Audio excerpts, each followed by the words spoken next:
Berdialog soal seks, pastinya akan memberikan gambaran terhadap imajinasi kita tentang melakukan hal intim. Tetapi tahukah kalian, ada tradisi seks yang menyeleneh dari berbagai belahan dunia, bahkan membuat kita berpikir, enak dong tinggal di sana. Ops, maksud saya membuat kita berpikir bahwa itu terlalu mempengaruhi nilai moral. Tapi karena itu sebuah tradisi, jadi kita tidak bisa terlalu banyak berkomentar atas budaya asik ini. Tradisi tersebut sudah diwariskan secara turun-temurun. Nah, apa saja tradisi seks aneh tersebut? Mari simak video berikut.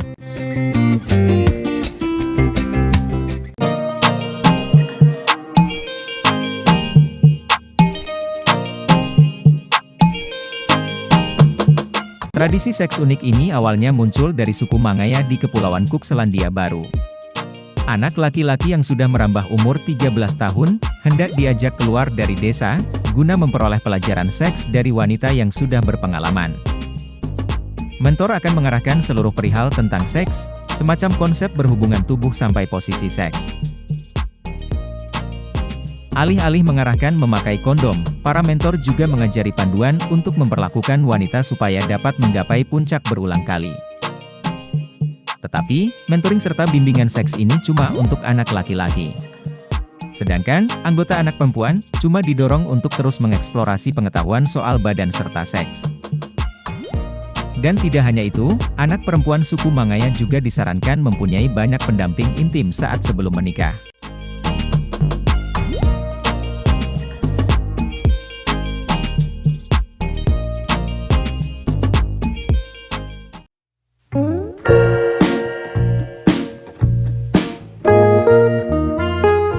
Di daerah sudut timur laut Kamboja, terdapat suku Kreung di mana orang tuanya memberikan satu gubuk istimewa sebagai tempat eksekusi untuk anak gadisnya bersama sang pangeran yang berminat untuk menghampirinya.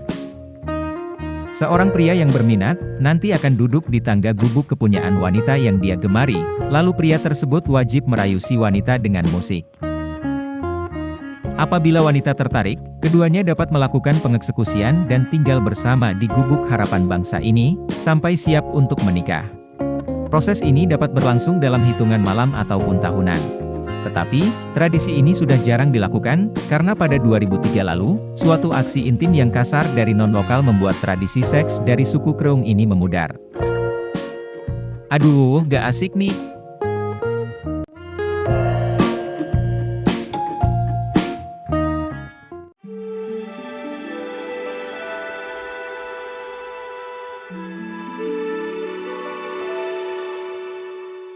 Tradisi seks pada suku Mosuo di Yunnan serta Sichuan di Cina ini menerapkan wilayah khusus wanita.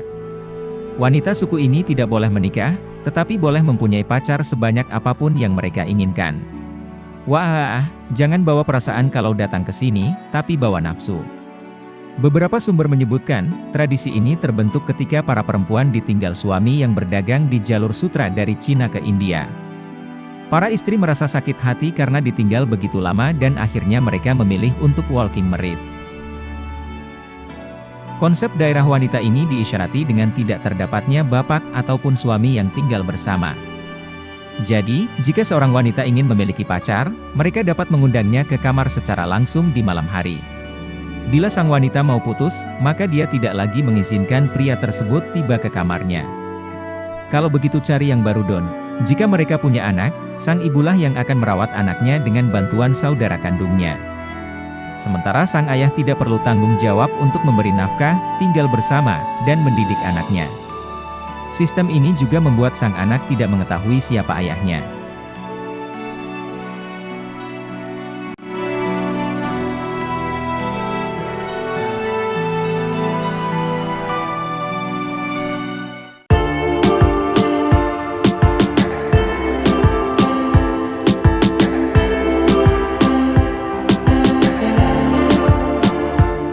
Tradisi seks tidak biasa lainnya juga datang dari India, yaitu Festival Gothul. Festival ini diadakan oleh suku Muria di Chhattisgarh dan hanya diikuti oleh para anak muda yang menekuni skill di bidang nyanyi, tarian, cerita rakyat, serta seks.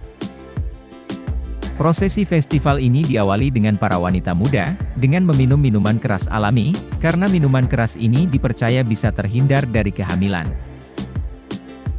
Setelahnya, mereka hendak bergabung dengan para pria di asrama, dan nantinya mereka melaksanakan ikatan persetubuhan dengan satu pria ataupun lebih, tanpa harus menikah.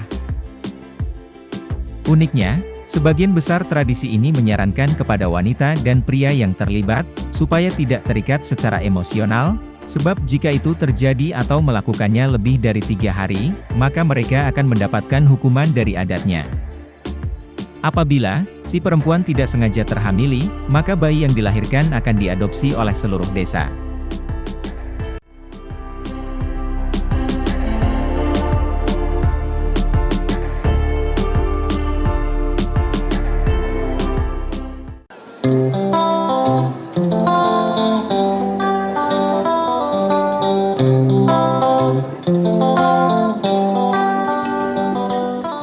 Di Afrika, ada suku bernama Wodabe yang memiliki tradisi seks bernama Festival Grewol. Para laki-laki yang mengikuti perayaan ini, akan berdandan seunik mungkin, guna menarik perempuan-perempuan yang telah bersuami. Jika berhasil, maka laki-laki tersebut berhak menikahi istri orang lain yang berhasil ia pikat. Sejak kecil, anak laki-laki suku Wodabe telah ditentukan akan menikah dengan siapa.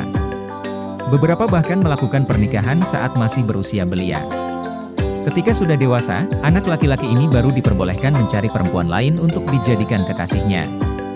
Termasuk jika perempuan tersebut telah terikat pernikahan dengan suami masa kecilnya. Jika perempuan yang sudah bersuami berhasil terpikat, maka ia harus meninggalkan suami masa kecilnya dan menempuh hidup baru bersama laki-laki yang merayunya. Jadi, perempuan ini nantinya akan menjadi istri kedua dan tinggal bersama istri masa kecil dari laki-laki yang memikatnya.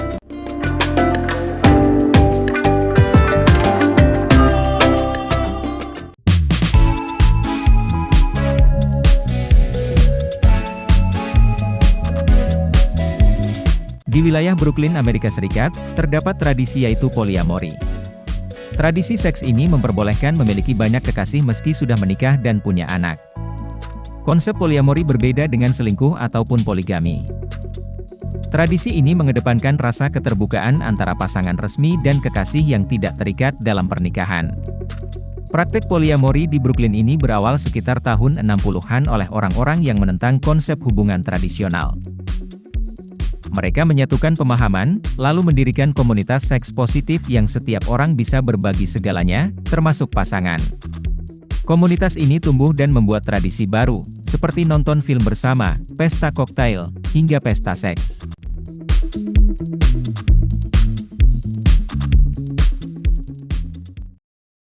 Nah, itulah beberapa tradisi asik dari berbagai belahan dunia. Dari semua tradisi seks di atas, mana yang menurutmu paling kamu sukai?